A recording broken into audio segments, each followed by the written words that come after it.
changing my position. I'm still back where I was yesterday, because that's where I think that I feel best. And it sounds kind of selfish as a host when I'm saying I want to do what I feel better doing, but I think I'm here for a reason, and you are there for a reason, and you are wherever you are for a reason. So I don't know why I have these 45, 50, 55 minutes 4 times a week, but while I'm here, I really want to take advantage of that time. What I announced yesterday was that I remembered when I used to do a program called East Bay Scene on Soul Beat for about 4 or 5 years, and each time I would open and close my program by saying, "Welcome to East Bay Scene, where we believe the best news is the good news, and this is where we introduce you to people every day who make the East Bay the best place to live, to work, and enjoy." So now we're on the internet, so I'm changing it, and I'm saying we want to show why every day we can make the world a better place to live, to work, and to enjoy, and to practice our faith, whatever that is. So, I was kind of scared to say that yesterday. I didn't know what the response was going to be, but I learned a lesson, and that is what you put out there is what you get back. And when I have talks about people or things, events that are negative, sure enough, I can get some negative responses out there who will agree with me. So I thought, oh my gosh, I'm not going to get anybody to call. This is going a different way. Well, I did. I got some very good calls. I even got some calls that challenged what I was saying, and that was a good call because it made all of us who were listening evaluate more closely, what we have usually jumped to as a conclusion. And that is that, people are all against us, and you're not being real when you're talking about positive things, and you're fooling yourself, and what's more, you might even be hurting somebody else because you're not telling them the truth. Well, we went through that whole thing, and I got a couple, so I appreciated that call because we all walked through that process. I don't know how the caller felt after we talked about it, but it was a chance for us to reflect and say, is it real? Is thinking about something that is an idea, a positive idea, real? Is it realistic? So I had a real interesting call. This man called in and he said, I practice random acts of kindness every day. And he said sometimes it just means picking up some trash, on the street or my neighbor's yard, or helping someone cross the street, or didn't make any difference. And he said, every day I try to see how many acts of kindness I can perform. Well, I would not have received that call if the message I gave out yesterday was not what it was. So I guess the lesson is what you put out there is what's going to come back at you. That's what you're asking for. So anyhow, that's where I am today. And what I'd like us to think about is, when we were small, when we were kids, what kind of dreams did we have at that time? How did we want our lives to be, even as a child? Maybe we just didn't go beyond how we wanted our life to be as a child, or maybe we had dreams of fairy tales and being one of those characters. Maybe we were able to think about ourselves as adults and had parents or friends or characters in books that we admired and thought that would be exciting. Well, I happen to think that kids don't have time anymore to dream. I mean, we as adults are caught up in so much fear that we are placing that on the minds of our kids also. And that's what I think their dreams are about. Maybe their dreams are about getting kidnapped or being killed, being arrested by the police. So what are we putting out there that's coming back through our kids, just like yesterday's program. When I put that out there, what did I get back? So it does come back to being realistic, and that is starting with yourself, starting with ourselves. And there are things out there in the world that definitely are not friendly towards us, and that are friendly towards other people for other reasons too. But if we live in that world constantly, day in and day out, what is the toll on our minds, and what's the toll on our bodies, and what's the toll on our families and our friends, and what's the toll on our community? So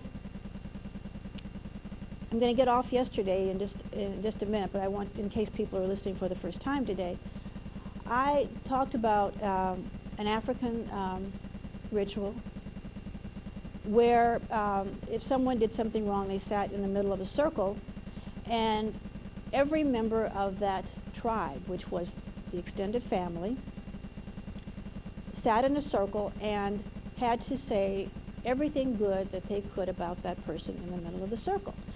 And it had to be the truth. They could not make up anything. So they had to, let's just say it was someone who just did something really despicable. They had to go back, even if they had to say when you were born you were cute or something, but they had to have something positive to say. And it went on for hours until there was nothing left. Everyone was physically and mentally exhausted. And at that point, the person got out of the circle and he was welcomed back into the tribe. So what happened was it healed the person in the circle, because they were telling him that the things that you did, that the thing that you did that was wrong, happened because you were out of balance, because your real balance is being a good person. And let's give you the proof. So they gave him proof for hours, or her proof for hours, why his real self is a good person. So that person in the circle was not just forgiven, that person was healed and then brought back to their center of goodness. And so, but the same thing happened to the people who were in the circle, because they had to reach down and remember all the good things about that person. And so they got the visions of that moment when someone made a bad decision out of their mind. So it was a healing process. So today I want to talk about the kind of visions that we're giving ourselves and our children, but I don't want to talk about the negative visions we're giving. I want to talk about the positive visions. Now, maybe as a child you were not surrounded by anyone who was giving you positive visions. Did you have any escape? Did anyone tell you stories? Did you make up fairy tales to maybe get on a magic carpet and go away? Did you imagine yourself being an angel or anything? I'd like to know some of those dreams you had. And some of the dreams came true for people. And how did slaves think about freedom when they had never seen it? Well, we're talking about slaves who were born into freedom, not slaves who had freedom in Africa and then were enslaved. We're talking about people who were born into slavery and knew nothing else. How could they imagine a place that would be the extreme opposite of where they were? That was an idea. So we're talking about ideas that lift us and will take us forward. That's what we're devoting these programs to. In a minute I'll tell you about some of the visions of my parents and how we came from New Orleans to Seattle and all the negatives they had to fight to keep their mind focused on their dream. But I want to talk about another dream that made a reality a year ago, and that was when Soul Beat moved into this location on 73rd, just off Bancroft. Who would have thought that Soul Beat, which had been turned down for numerous loans for various reasons, and in fact had just lost their location at Eastmont Mall because they were unfairly raising the rent, and in fact Soul Beat had moved into a little bunker that they have held on to for years, that Chuck Johnson has held on to for years. So what happens? Denise Smith finds a location on 73rd, and we're now in a location that is controlled by Soul Beat. They don't have to wait for, from month to month or year to year to know if somebody's going to raise their rent on them. The other miracle is that people from the community came in. They saw a vision of this place. The place was a mess. I mean, it was just awful. Big holes in the walls, holes in the roof. The floors were, gaping holes in the floors and the walls. Of course, paint was, just to imagine paint was a real stretch of the imagination. Freezing. It was absolutely, well, it's cold in here now, but let me tell you, in a television studio, you don't want it to be hot anyhow. But rotten floors. And what happened? Soul Beat members said, oh, I can see this place. I can see it with paint. I can see it without all that garbage in the swimming pool. Some of the people before had left even a refrigerator and a huge truck tire. What do you call the biggest truck? I guess it's 28 wheels, 24 wheels, I don't know. The big rigs. Big wheeler. Pardon me, the big wheelers? Big wheel, yeah. Okay, big wheeler. Well, whatever the big wheeler, the biggest big wheeler was, one of the truck tires was in the swimming pool. But the people who were there looked at that space and they said, oh, I can see a swimming pool there. I don't, and suddenly they didn't see all that garbage that was in that swimming pool because their imaginations, their ideas about what it could be took over. And then, it just went from there. Not only do we have paint on the walls, we have photographs on the wall. We have lights that some of the Soul Beat members came in here, and Finest in particular came in and wired up these buildings. I don't know about you, but I didn't know Finest could do that. I'm sure Finest knew he could. But maybe he had never done anything quite like this before, so he had an idea about how it would work. Of course, Chuck had a lot of ideas about how it would work also. But anyhow, that's a dream. So on Saturday, they're going to celebrate that dream because it'll be 1 year that Soul Beat moved. 1 year ago, the Soul Beat moved into this building. And so they're calling it the Soul Beat family.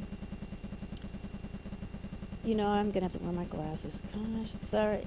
I'm going to have to imagine these words without my glasses, see if I could do that. No, I better put this on. Soul Beat family gathering. You look gorgeous with glasses on. Thank you. You really do.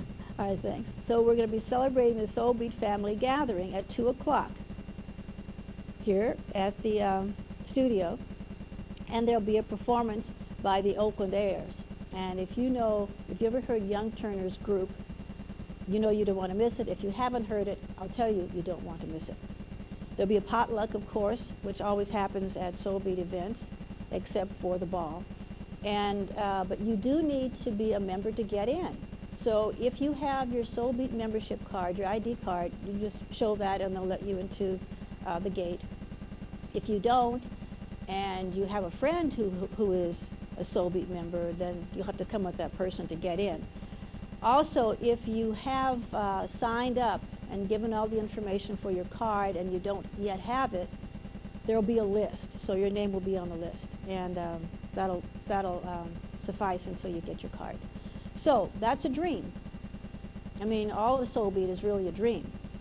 Some of the things that Chuck comes up with are really dreams. Sometimes I think they're nightmares, but they work out. So, but they're dreams, and he has a million of them, and you do too. But a lot of times we ignore those dreams, especially if we're trained to think that dreams that are positive are not realistic. And we say dreams are an end in themselves. We don't see them coming into anything real. So that's what we'd like to talk about this morning. And could I add one thing? Sure. The potluck will start earlier. There will be the special presentation that will start at 2 o'clock.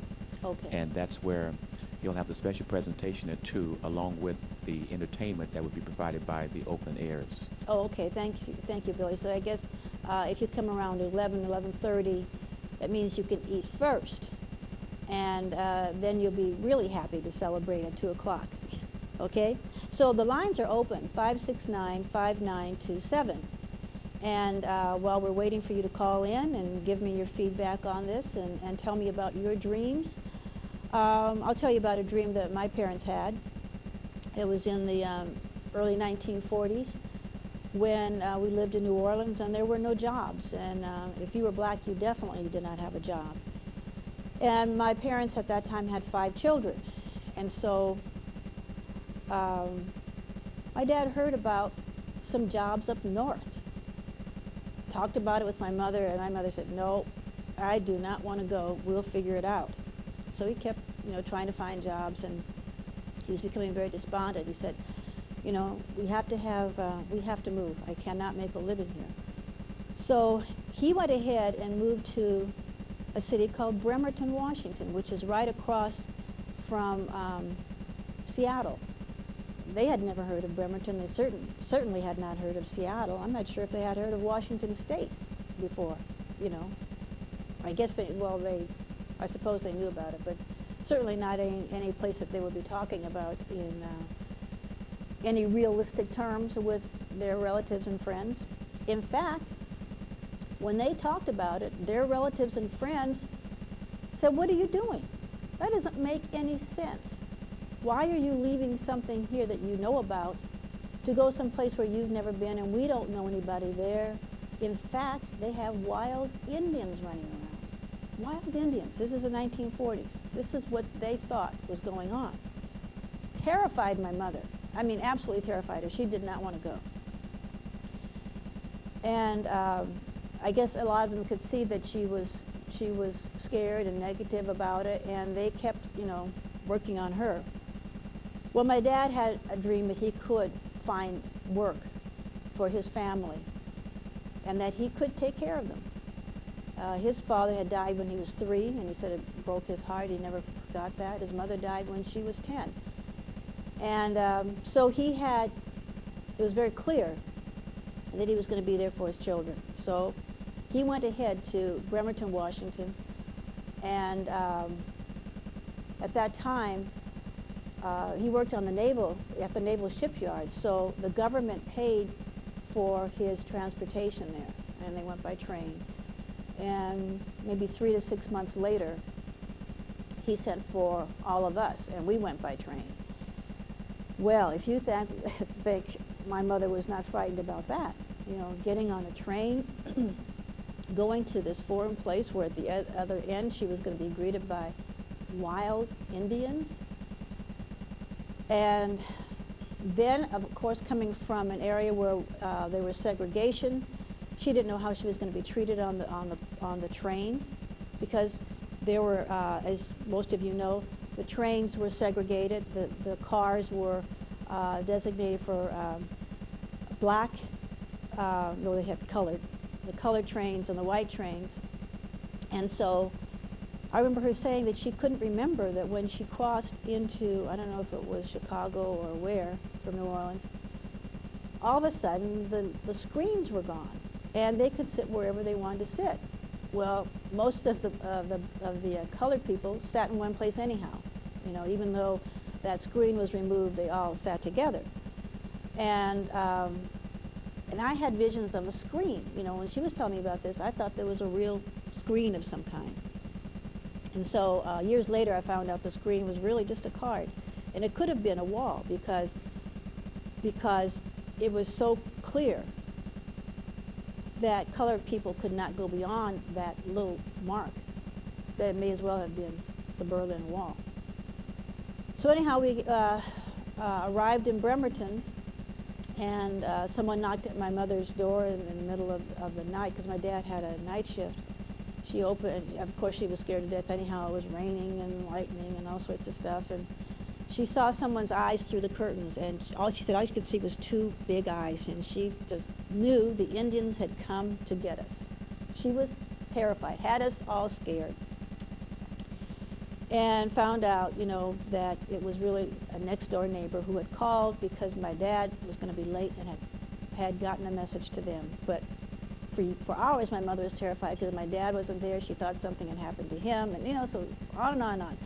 But anyhow, that was his dream, was to get us out of, first of all, the segregated South, and also to a place where he thought he could find a job and where we would live in a place that had decent accommodations. That was his dream. So I'll stop there. What was your dream? What were your parents' dreams? And let's just say that they were not positive. Did that influence all of your dreams as an adult? Are you now unable to think of something positive happening for yourself? Because it's very positive. I mean, it's very possible that happened. In fact, that happens with most people. And that's why children are so vulnerable. If we don't give them good things to think about, they think about what's in front of them. The television, the movies, the videos. So the number to call, 569-5927. Give me a call. Let me know what you think about this. And I wonder, are you thinking about it? We're going to take a break in just a few minutes, so if you'd like to call, the lines are open. 569-5927. I understand there was some positive feedback about some of the comments that were made yesterday, so what are you thinking this morning? I'll bet you if I said something negative, the lines would light up. I hear a caller. Heart. It's 569-5927. And caller, you're on the line. Thanks for calling, Basine. Good morning. Good morning. I wanted to point out, first of all, that I did appreciate your comment. If there was some smut or some more dirt, we'd probably all be feeling the lines. But when it comes down to really talking about the black family and black community, sometimes we keep quiet because, I don't know, maybe it's because of fear or lack of confidence. But however, to touch on what I think you're talking about, since I just turned on, you were talking about the influence of, I guess, media and all that other good stuff on black children, or black parenting. Was it something to that effect? Well, I was talking about, what I'm asking people to think about today is, what were the dreams you had as a child that what you thought your life would be like even as a child or as an adult? Did you have any, we're talking about ideas and dreams in the positive. Okay. And so I was saying that if children are left to themselves and parents are not able to give them positive things to think about and view and to dream about, they're left to dream and to see what's in front of them. And so often it's just the television. You know, it's movies and it's video. So what happens in those children's lives if we're able to let them see or dream about something different? So that's what you heard. Okay.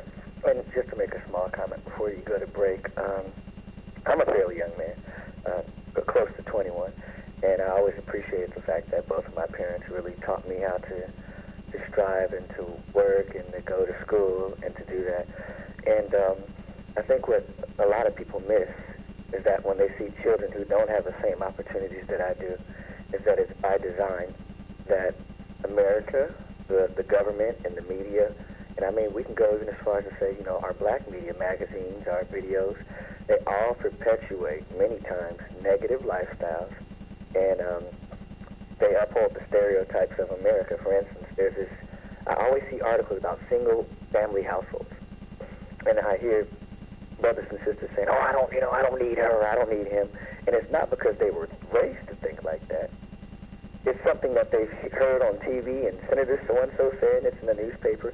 Secondly, when it comes to videos and rap videos, I'm 20, I listen to rap, but I've just been absolutely appalled to see, you know, all the women on there. You know, normally you would think I'd be like, yeah, it's great, but it's not, and it's really discouraging because, you know, the children I work with children, you know, that's what they want to be, and these children are so brilliant, they can be doctors. So, now, in closing, I just want to say that it's upon us all, you know, as grandparents, as mothers, fathers, and brothers and sisters, we are ultimately responsible for the fruit we bear. Now, the circumstances may be bad, yes, but you show me a young man on the corner with his, pants hanging down and rapping, I show you a poet. You show me a young lady who's dancing and talking about, do this or do that. I'll show you a choreographer. Show me a young man who knows how to calculate the price of some alcohol. I'll show you a mathematician. So see, we need to take those negatives and turn those into positives, and we also need to know that as a group of people who've been through oppression for this long, that there is a brighter future ahead. So I commend you, and I commend Soul Beat for, putting those issues out. And thank you for letting me kind of have my spiel this morning. Well, thank you very much. Thank you. I commend you for your phone call, because do you see what he just did? He looked at the same thing that you and I could see driving by, someone standing on the corner, a kid standing on the corner with his jeans almost down around his knees. He could see him dancing. Maybe I'm mixing these things up, but I'm thinking, he could see that person as a rapper. He could see him as a poet. I think that's what he said. He could see him as a poet. And he saw these girls who were, dancing on video with all this horrible stuff. He saw them as choreographers. What if they could see themselves that way? That's what's missing, you see. And he was able to see it because his parents helped him.